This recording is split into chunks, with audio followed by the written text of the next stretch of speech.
ಚಿಕ್ಕಬಳ್ಳಾಪುರ ಜಿಲ್ಲೆಯ ರಾಗಿಮಾಕಲಹಳ್ಳಿ ಗ್ರಾಮದಲ್ಲಿ ಅರಣ್ಯ ರೋಧನ ಮುಗಿಲು ಮುಟ್ಟಿದೆ. ಹಸಿರು ಉಳಿಸಬೇಕಾದ ಜಾಗದಲ್ಲಿ ರಕ್ತದ ಓಕುಳಿ ಹರಿದಿದೆ. ಕೇವಲ ಒಂದು ಮರ ಕಡಿದ ಕ್ಷುಲ್ಲಕ ಕಾರಣಕ್ಕೆ ಎರಡು ಗುಂಪುಗಳ ನಡುವೆ ನಡೆದ ಜಗಳ ಮಾರಣಾಂತಿಕ ದಾಳಿಗೆ ಸಾಕ್ಷಿಯಾಗಿದೆ. ಕಿರಾತಕರು ಕಲ್ಲು, ದೊಣ್ಣೆ ಮತ್ತು ಚಾಕುಗಳಿಂದ ಅಟ್ಟಹಾಸ ಮೆರೆದಿದ್ದು ಇಡೀ ಗ್ರಾಮವೇ ಬೆಚ್ಚಿಬಿದ್ದಿದೆ. ಈ ಭೀಕರ ದಾಳಿಯಲ್ಲಿ ಪಲ್ಲವಿ, ವೆಂಕಟಮ್ಮ, ಪಾರ್ವತಮ್ಮ ಹಾಗೂ ನರಸಿಂಹಮೂರ್ತಿ ಎಂಬುವವರ ಮೇಲೆ ಅಮಾನುಷವಾಗಿ ಹಲ್ಲೆ ನಡೆಸಲಾಗಿದೆ. ಮಹಿಳೆಯರ ಮೇಲೆ ಕಿಂಚಿತ್ತೂ ಕರುಣೆ ತೋರದ ಪುಂಡರು ರಾಕ್ಷಸಿ ಕೃತ್ಯ ಎಸಗಿದ್ದಾರೆ. ಇಬ್ಬರು ಮಹಿಳೆಯರ ಕಣ್ಣಿಗೆ ತೀವ್ರ ಪೆಟ್ಟಾಗಿದ್ದು ಓರ್ವಳ ಕಾಲು ಮುರಿದಿದೆ. ಇನ್ನು ನರಸಿಂಹಮೂರ್ತಿ ಎಂಬುವವರಿಗೆ ಚಾಕುವಿನಿಂದ ಇರಿಯಲಾಗಿದ್ದು ಪರಿಸ್ಥಿತಿ ಗಂಭೀರವಾಗಿದೆ. ನಮ್ಮ ಮನೆ ಹತ್ರ ನಾನು ಹೋಗಿ ಕುತ್ಕೊಂಡಿದ್ದೆ ಸರ್. ನಮ್ಮ ಅವ್ರ ಹತ್ರ ನಾನು ಮಾತಾಡ್ಕೊಂಡು ಇಟ್ಕೊಂಡಿದ್ದೆ. ಸಡನ್ನಾಗಿ ಬಂದು ಅವರು ಏನಪ್ಪ ನೀನು ಫಾರೆಸ್ಟ್ ಡಿಪಾರ್ಟ್ಮೆಂಟಿಗೆ ಕಂಪ್ಲೇಂಟ್ ಕೊಟ್ಟಿದ್ದೀಯಾ ಅಂತ ನನಗೆ ಕೇಳಿದ್ರು.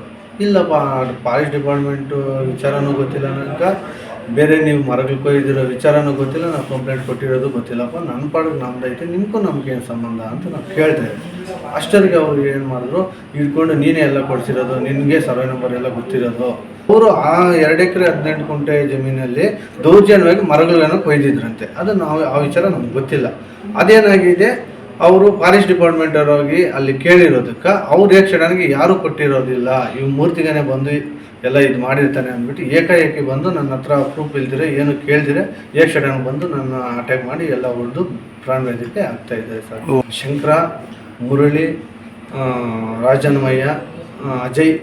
ಇನ್ನು ಈ ದಾಂಧಲೆ ಗಲಾಟೆಯಲ್ಲಿ ಗ್ರಾಮದ Shankar, Murali, Ajay alias Appu, Raja Hanumayya and team ಈ ಕೃತ್ಯದ ಹಿಂದಿರುವ ಸೂತ್ರಧಾರಿಗಳು ಎಂದು ತಿಳಿದು ಬಂದಿದ್ದು, ಸ್ಥಳೀಯರು ತಮ್ಮ ಮೊಬೈಲ್ ಫೋನ್ನಲ್ಲಿ ಸೆರೆ ಹಿಡಿದಿರುವ ದೃಶ್ಯಗಳು ಈ ಕಿರಾತಕರ ಪುಂಡಾಟ ಎಂತಹವರನ್ನು ಬೆಚ್ಚಿ ಬೀಳಿಸುವಂತಿದೆ.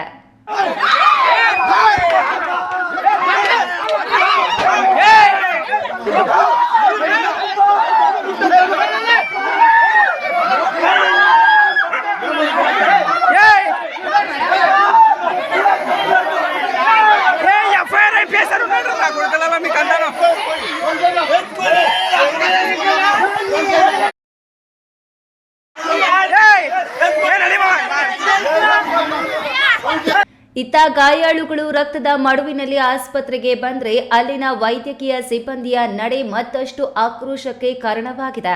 ಗಂಭೀರ ಸ್ಥಿತಿಯಲ್ಲಿದ್ರೂ ಇವತ್ತು ಬೆಡ್ ಇಲ್ಲ, ನಾಳೆ ಬನ್ನಿ ಎಂದು ನಿರ್ಲಕ್ಷ್ಯ ತೋರಿದ್ದಾರೆ. ಚಿಕಿತ್ಸೆ ಸಿಗದೆ ಗಾಯಾಳುಗಳು ಆಸ್ಪತ್ರೆಯ ನೆಲದ ಮೇಲೆಯೇ ಕುಳಿತು ನರಳಾಡುವಂತಹ ಸ್ಥಿತಿ ನಿರ್ಮಾಣವಾಗಿತ್ತು.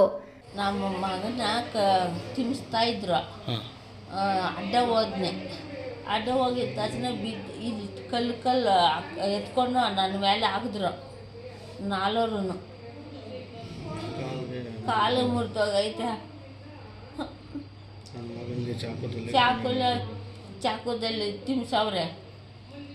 ನನ್ನ ಮಗಳನ್ನ ಇಲ್ಲಿ ಏನೋ ಕೋಲಾಗ ಕಣ್ಣಕ್ಕೆ ಗುಡ್ಡು ಪಾಗ್ಲೆ ಹಿಂದಾರೆ, ಕಣ್ಣು ಹೊಡೆದಾಕವ್ರೆ.